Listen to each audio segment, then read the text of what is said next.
Fatos e versões. O que vai impactar a sua vida agora no Café com Política. No Café com Política de hoje, um bate-papo com o cientista político Rudá Rissi, que está de volta aqui à Rádio Super e ao Super N Primeiras Notícias. Bom dia, Rudá, bem-vindo novamente. Bom dia, Rodrigo, bom dia, Delma. Bom dia, Rudá, bem-vindo. Ô Rudá, o nosso assunto principal aqui hoje, obviamente, é o que está pegando na política mineira, a última notícia mais quente, digamos assim, que foi a desistência ontem anunciada da candidatura ao governo de Minas pelo ex-prefeito de Belo Horizonte, Márcio Lacerda, do PSB, depois de todo o imbróglio judicial que se viveu aí com a implosão da candidatura dele pelo Comando Nacional da sigla. E depois disso, a gente já viu aí algumas repercussões entre os próprios adversários do Lacerda. Houve uma repercussão negativa da saída dele do jogo. Na sua avaliação, como é que fica essa corrida ao governo de Minas agora, sem o fator Lacerda, que vinha conseguindo se consolidar, pelo menos aparentemente, como a terceira via que ele tanto falava? Bom, obviamente que agora nós temos a polarização PT-PSDB absolutamente confirmada, né? Não tem mais, mesmo o bloco dos partidos que estariam lançando o Márcio Lacerda permanecendo unido, a possibilidade do MDB indicar o deputado Adal Clever como candidato ao governo, mesmo assim, nós conhecemos bem esses partidos, eles já estão rachados, né? Até o próprio PSB já está rachado, então é muito difícil que essa polarização seja superada, né? Aí a questão é se a polarização vai ter paralelo nacionalmente, né? Há uma possibilidade real, ainda não verificada nas pesquisas, do PT e o PSDB polarizarem nacionalmente e disputarem o segundo turno da eleição, né? Ontem, não só agências de mercado financeiro, mas muitos analistas, eu fiquei realmente surpreso, já diziam que o Haddad já está no segundo turno, né? Até mesmo o candidato a vice na chapa da Marina, o Eduardo Jorge, do PV, que foi candidato a presidente pelo PV na eleição passada, já dizia num programa de TV que é evidente que o Haddad já está no segundo turno, ou Lula. Então, assim, a polarização, se ocorrer em nível nacional, obviamente que ele também vai contaminar as eleições aqui em Minas, principalmente em função da candidatura de Dilma Rousseff. Então tem muita água para passar por baixo da ponte ainda, mas a candidatura do Márcio Lacerda, ao ele desistir, ele então encaminha para essa possibilidade da gente ter um reflexo, né, da eleição mineira com a eleição nacional. Rudá, você citou aí a candidatura do presidente da Assembleia Legislativa, o Adal Clever Lopes. Você acredita que esse grupo que acompanha o Lacerda, ele estaria mais para apoiar exatamente o Adal Clever? Acho que sim, pelo peso político que ele tem, pela capacidade de unificar, inclusive, na Assembleia Legislativa. O presidente da Assembleia Legislativa sempre tem um nome importante no meio político, nem sempre junto à população, mas no meio político ele é muito respeitado, não é? Como já foi o Diniz Pinheiro. Então, assim, a gente tem que ter clareza que quem tem a caneta na mão, a estrutura. Imagina, o presidente da Assembleia recebe o tempo inteiro prefeitos, vereadores de todo o estado, de todos os partidos. E ele é um articulador muito hábil, né? Ele é muito hábil. Ninguém chega à presidência de uma Assembleia Legislativa de uma capital como a de Minas, sendo um novato na política, né? E ninguém faz o jogo que ele fez com o governador do estado, sendo inábil, né? Ele joga no risco e possivelmente ele está construindo a carreira para de fato ser um candidato a governador com peso nas eleições seguintes, talvez. Rudá, e o que a gente pode imaginar de futuro agora para o ex-prefeito Márcio Lacerda, que vinha se consolidando como um candidato competitivo ao governo de Minas? Tempos antes, meses antes, semanas antes, era levantado como um possível vice na chapa do ex-ministro Ciro Gomes e acabou, no fim das contas, ficando sem a candidatura ao governo do estado e sem a vice do Ciro. O que se imagina agora para o futuro do ex-prefeito Márcio Lacerda? Eu vou ser bem frio na análise aqui. Acho que hoje nós sabemos qual que é o tamanho do Márcio Lacerda. Ou seja, É inequívoco o documento, a carta pública que o presidente nacional do PSB publicou, dizendo que ele é uma pessoa insegura, indecisa, né? Apesar obviamente, do veneno que tem nesse momento esse documento, ela atinge o centro da questão. Ninguém que é sério na política fica jogando o seu nome tão próximo da eleição num joguete se vai ser nacional. Ou seja, o Márcio Lacerda tentou criar há algum tempo já, ele vem jogando PSDB, PT, vai para um lado, vai para outro. Ele não construiu a terceira via. Aí quando parece que ele vai construir, ele pega e começa a se jogar ou para o governo, ou para o Senado, ou para vice na chapa do Ciro Gomes. Aliás, o Ciro Gomes fez o mesmo e perdeu tudo. É importante que o ouvinte ele entenda que na política você tem que se posicionar. Esse é o nome que todo marqueteiro da área política utiliza. Você tem que se posicionar numa eleição em relação aos outros adversários. Se você fica brincando o tempo inteiro qual que é o lugar que você vai disputar a eleição, o eleitor vai te abandonando, porque para que ele vai cravar em você se talvez você seja... Então você não é candidato a governador para valer. Você não está querendo isso, você está pensando em si. É essa mensagem que ele passa, não está pensando no Estado. Ele se perdeu. Ele vai ter que reconstruir tudo de novo, principalmente se o Adal Clever ocupar o espaço que era dele. Ele some da política porque ele não tem estrutura. O Márcio Lacerda brincou com a política. Essa é mais uma das digamos, lições que os empresários têm que aprender no Brasil. Não adianta ter dinheiro e ficar falando que é meio de esquerda, meio liberal, meio conservador, se ele não é profissional da área. Política é um jogo cruel e muito profissional, principalmente no momento que a gente vive no Brasil. Não dá para brincar do jeito que ele brincou. Rodar, avaliando os outros nomes que estão nessa disputa, né? Até com essa saída do Lacerda, obviamente. Você enxerga uma transferência de votos também para o candidato Romeu Zema, por exemplo, que é quem se apresenta como uma novidade nessas eleições?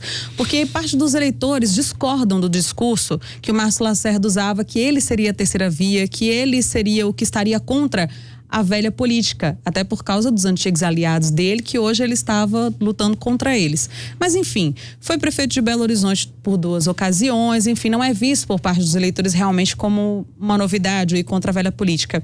Você enxerga uma possibilidade de crescimento de candidatos, por exemplo, como o Romeu Zema, que chegam aí com o Partido Novo? De novo, se ele conseguir criar um espelho em relação ao candidato do Partido Novo à presidência da República. É só assim. Porque ele não é muito conhecido no interior. Vamos entender o seguinte. Bom, e aí o candidato do Partido Novo à presidência da República vem assustando o comando de campanha do Bolsonaro, né?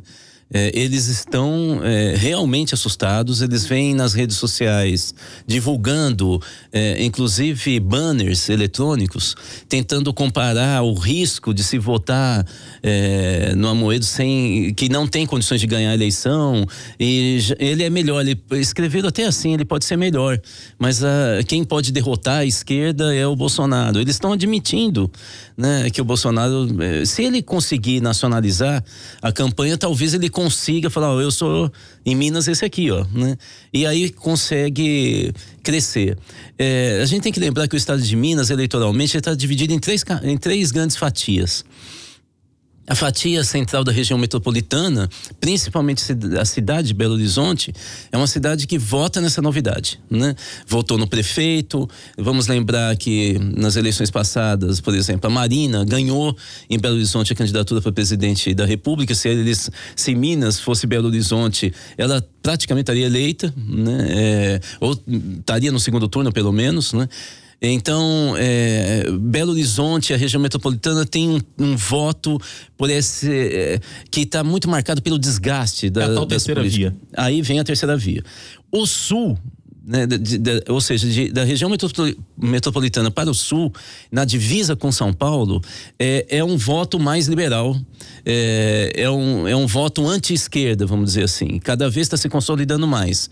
O que é algo bem interessante. Eu não sei se eu tenho tempo aqui Posso? Então eu vou fazer uma análise bem rápida aqui sociologicamente. O que acontece é que o sul do estado de Minas Gerais, ele por muito tempo, ele foi a região do café com leite, né? Principalmente do café. E então você tinha prefeitos mais velhos ligados ao setor agroexportador, né? Que não demanda muito conhecimento técnico, a mão de obra não é tão qualificada. Então eram pessoas mais grosseiras do ponto de vista político, mais vinculados às relações clientelistas. Tá? Bom, nós vimos nos últimos anos uma transferência da agricultura, inclusive do café, para a região do Triângulo. Se você analisar os censos agropecuários, você percebe que está indo para o oeste. Toda a produção agropecuária de Minas Gerais, né? E essa região começou a ser ocupada por indústrias de ponta, como indústria de helicóptero, maquinário para exploração de minério, dos chineses e assim por diante. E isso mudou a configuração política do Sul. Os prefeitos são mais jovens, alguns muito jovens, e mais vinculados a pequenas empresas ou médias empresas ou vinculados ao setor terciário. Então, muda a configuração do eleitorado, muda a configuração da política local. E a proximidade com São Paulo acaba gerando o velho discurso, agora já velho, né? Da meritocracia, ou seja, eu me fiz sozinho, eu sou um vitorioso, vote em mim e com isso eu vou te dar condições para chegar onde eu cheguei. Então, o voto do sul de Minas tem essa característica de uma mudança de composição política das lideranças locais que são mais paulistas, digamos assim, no discurso, né, na história de vida. Já pro norte, principalmente Norte, Mucuri e Jequitinhonha, o voto é à esquerda. Quer dizer, é um voto mais popular. Eu estou tentando aqui resumir. Ele tá mais à esquerda, não é? Aí a questão é a gente medir o eleitorado, não é? Então, a polarização PT-PSDB tem muito a ver com isso. Eu não sei se tem lugar para a terceira via, embora seja um discurso que repercute muito aqui em Belo Horizonte. Como os principais meios de comunicação estão aqui, eles são muito influenciados pelas ruas. Mas se você vai para o interior, ninguém fala de terceira via, pelo contrário, fala da política como ela sempre foi, entre A e B, não é? Rodar, a gente já está caminhando pro final da entrevista, mas ainda dá tempo de fazer uma pergunta aqui. Depois da saída, da desistência do Márcio Lacerda da candidatura ao governo de Minas, hoje já saiu uma pesquisa Datafolha, inclusive mostrando cenários com Lacerda e sem Lacerda. No cenário sem Lacerda, nós temos o senador Anastasia com 29% dos votos, o governador Fernando Pimentel com 20%, e Romeu Zema, inclusive, a quem a Delma se referia, subiu, está com 5%. Num cenário sem Anastasia, que o Datafolha também, ou melhor, sem o Márcio Lacerda, que o Datafolha também considerou ao fazer a pesquisa, a gente tinha Anastasia com 26%, Pimentel com 18% e Lacerda com 9%. Que interpretação a gente pode fazer dessa pesquisa Datafolha de hoje? Bom, em primeiro lugar, a diferença está dentro da margem de erro, ele se mantém entre 7%, vamos colocar entre 7% e 9%, dependendo da pesquisa, entre Anastasia e Pimentel. Eu vou ser muito franco, tanto a campanha nacional como a estadual, nós só vamos ter clareza com a televisão. É só a partir de setembro que nós vamos saber de fato qual que vai ser a estratégia e estados muito grandes, como é o caso de Minas Gerais, ou um país de dimensões continentais como o Brasil, televisão e rede de cabos eleitorais é o que funciona. Não é rede social. Nós temos muitas pesquisas em relação a isso. Rede social consolida a intenção de voto. Ele agrega, tanto que se fala que é um espelho, né? É uma conversa espelhada. Todo mundo que pensa do mesmo jeito se reúne dentro de uma comunidade nas redes sociais. Mas não há nenhuma pesquisa que revela que a mudança de voto através da rede social. TV e cabo eleitoral, sim. Então as máquinas vão começar a funcionar agora. Vamos lembrar também, por que eu estou falando isso? Porque Dilma Rousseff foi indicada pelo Lula para ser senadora aqui, porque havia a possibilidade de ser candidata a senadora no Piauí ou no Ceará, e ele quis que ela fosse aqui para ela polarizar com que o Lula acredita ser o algoz do impeachment, que foi Antônio Anastasia, que era o relator, né, do impeachment. Então, no Senado. Então, assim, há uma intenção do PT de livrar o Fernando Pimentel e colocar a Dilma no centro do programa, atacando Antônio Anastasia e chamando para briga.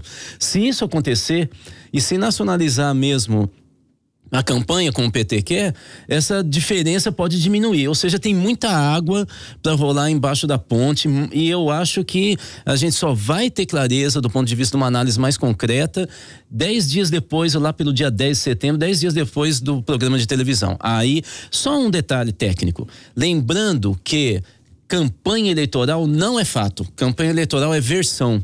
É o cara lá no boteco ouvindo o outro falar, não, você viu que ele pegou e destruiu o outro, mesmo que ele tenha sido destruído. É por isso que a gente tem que ter um pouco de cuidado em análises estatísticas, principalmente quem não tem muito, não tem uma história de lidar com esses dados em pesquisa eleitoral, né? Ele fica muito impressionado com aquilo que sai na tela e tal, né? É preciso ver a série histórica e esses indicadores que eu acabei de dizer. Ok. Conversamos hoje aqui com o cientista político Rudá Risse, mais uma vez nosso convidado aqui no Café com Política. Muito obrigada pela entrevista, Rudá, e seja sempre muito bem-vindo aqui. Eu me sinto muito à vontade, sou amigo de vocês, agradeço o convite. Nós é que agradecemos.